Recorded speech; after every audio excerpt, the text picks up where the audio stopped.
Hey, like, this is totally embarrassing. I'm gonna go I'm gonna go get ready, but I'm full of parasites and they found out I have E.coli colitis. And it's pathogenic and all that crap, and I'm going to explain it all to you. And then I'm going to explain how we're going to fix it. Right? So I'll be back when I look a little more awake and better. Okay, so pathogens. Let me explain. I have an enteropathogenic E. coli, which they told me I had this different kind at first, and it went untreated, and so all of a sudden it's something not so bad, but it is bad, and they don't, tell you. the lab they sent it out, and I did get a copy of what I had from the lab from my doctor, and so I have that. They want me to go to an infectious disease because they gave me antibiotics, and you're not supposed to do that. And if they try to, the only thing that they can do, they don't know of a cure. Okay, in the medical field, their CDC website, you look, there's no real cure for this that they know of, or that they're telling you about. We're getting very sick. Let me explain what's happened to me in the past 3 years. Vomiting, and I was bedfast. I was bedfast to the point that I could not get up. It took several hours if I had an appointment for me to get ready and get up. It was very difficult, and nobody understood how bad it was, how sick and how fatigued, how emotionally spent I was. Lost my hair, a lot of it. I had a hysterectomy, and I think the doctor I believe that he had. What I had heard, and I might be wrong, is that he had been to a third world country. Well, I don't care.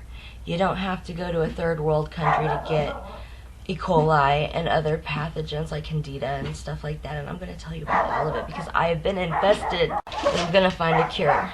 And what I know is completely free because I get the knowledges from Jesus. And the dogs are driving me nuts. I try to put makeup on when I can, because, and it's not what I would usually do, back in the day maybe, but I always liked the natural look, but I put on, really dark stuff so that I don't feel sick when I look in the mirror, 'cause if I look sick then I feel it. And it's just that it's a blessing that I'm even able to walk again. And I know that sounds crazy, but it keeps you from functioning. Let me talk on a me level, okay. I'm gonna put down everything that I know about what I have and what I have had. I've had liver flukes. I don't know where any of this came from either. I've had liver flukes, candida, overgrowth. I've had things come out of me when I did a cleanse that were amazing. But the thing is when you do a cleanse, and there is a cleanse that somewhat works, and it's not like a cure-all. You have to do it, repeatedly, because the eggs are continually hatching inside of you. And I don't know if it's gotten to my bloodstream yet. I think that I might even pay to get lab work done alone, because as far as with the doctors, I am alone on this. They don't believe me. I've been told, go get happy, and we're gonna we're going to get all of this out of the way and then call your psychiatrist and get a... People, I have PTSD. That doesn't mean I am like a whack. I know what my body feels, you know? And it's being ignored by the medical field. I'm in this alone. But I don't have to be. I will tell you what I know if you tell me what you know. We'll get this done. We'll get a cure for all parasitic infestations.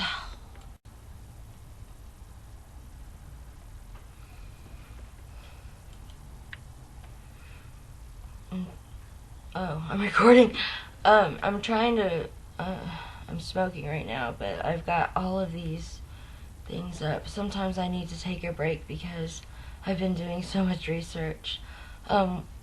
What you can do, it will release toxins within you that can be damaging, especially if you're really infested. It's a walnut husk, wormwood, and clove tincture in seed alcohol. And that's how I got rid of a lot of what I had, the liver flukes and some things that had legs. I don't know what they were, but I have pictures. That's the thing. I have pictures. And trust me, I never wanted to get that close to my shit, you know. But I did, and me and my shit became very familiar. My teeth have gone bad from the vomiting, and I am now losing hearing on this side. I did make a tincture with eucalyptus, oh gosh, apple cider vinegar, and tea tree oil, along with a little bit of lemon juice, and I put it in there, very mild, and it gave me some of my hearing back, so I'm assuming this is part of the infestation as well. I want to get well so I can continue on with life. I get dry mouth a lot, and if you cough and it's sticky and you don't know why, you just can't get it up, they'll tell you different probably, you know, people who think they know better and have read books and shit.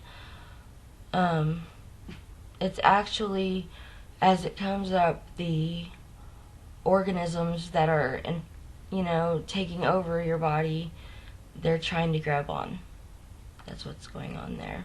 So if you're trying to cough shit up and it's not coming up, it's because they're grabbing on for dear life. They want to stay in you, and they want to breed. And then there's itchy ass. You get itchy ass.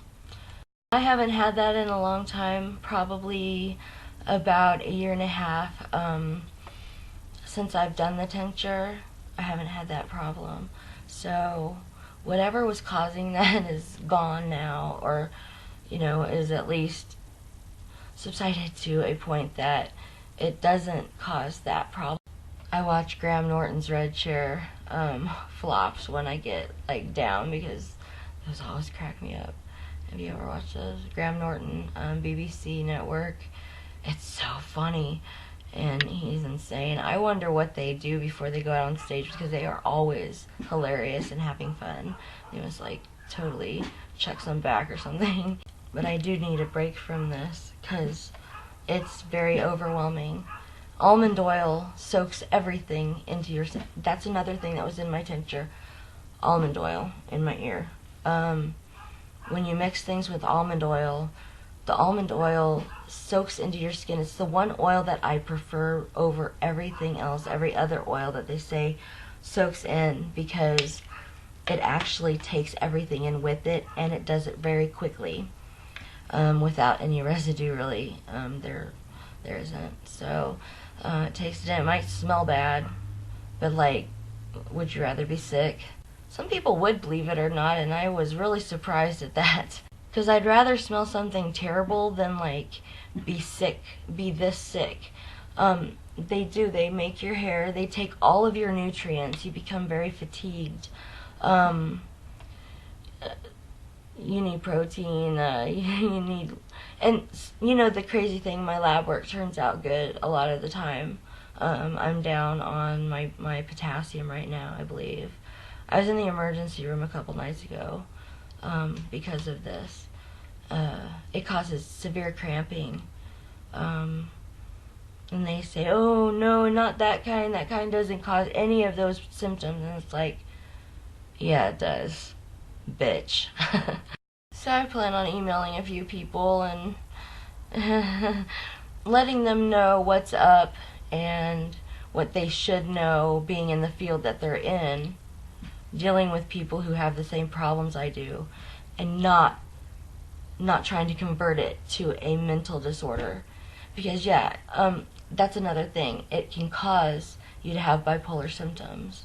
So I'm wondering, when I figure this out, and you help me if you would, when we figure this out, when we figure out how to kill what's killing us, we'll just let it go. Let them have it. The medical field, eat that shit. Because they didn't want to look at mine. I don't know how much time I have on these videos. It's so smoky in this room. Oh my gosh. I chain smoke sometimes, especially when I'm really nervous.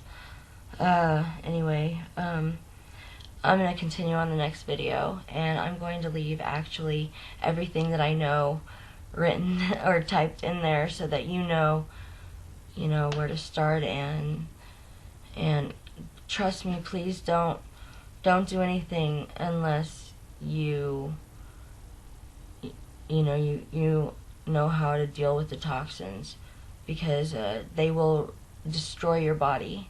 So it's called a die-off, and when the parasites die off, you become very sick sometimes and get foggy brain, shit like that. Doggies. Raven Lay, over, out. See you next video.